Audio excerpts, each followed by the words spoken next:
Yes, I started learning Wing Chun in London, Chinatown, in the late 80s, 1980s.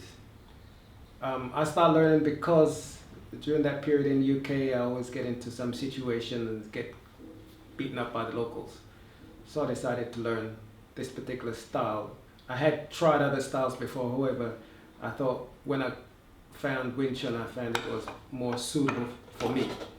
And fortunately, I was introduced to a sifu by the name of Joseph Mann, who lived in North London. And Joe was willing to teach what he had. Teaching was very difficult.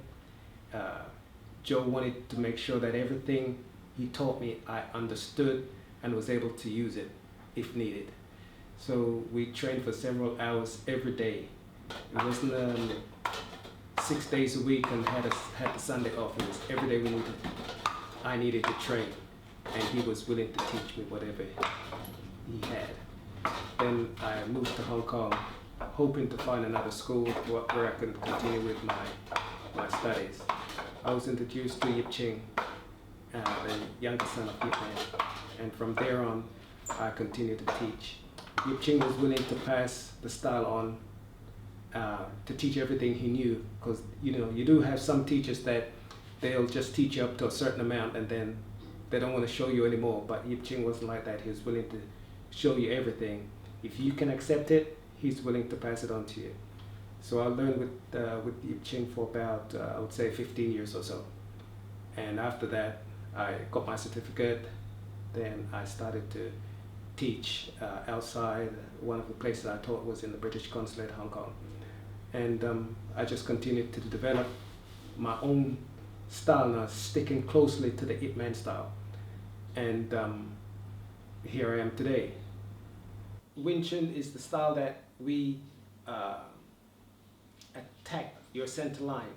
It's all about the center line. Your opponent, you attack his center line, you try to get him off axis, so to speak. We have the basic of Wing Chun is the Siu Lim Tao, which is the very little idea form in Chinese, little idea form, which is your basic. Without the Siu Lim Tao, the rest of the Wing Chun you learn is pointless. A place like Hong Kong where it's so crowded, if there were a situation you need to protect yourself or your family member, it's the perfect style. You have no room to raise your legs if you're a Taekwondo practitioner or karate, but when it comes to Wing Chun, even though Wing Chun do have legs, but we have 70% of arms. If you can take care of the situation with your hands, you just use your legs to stand on. That's all it is.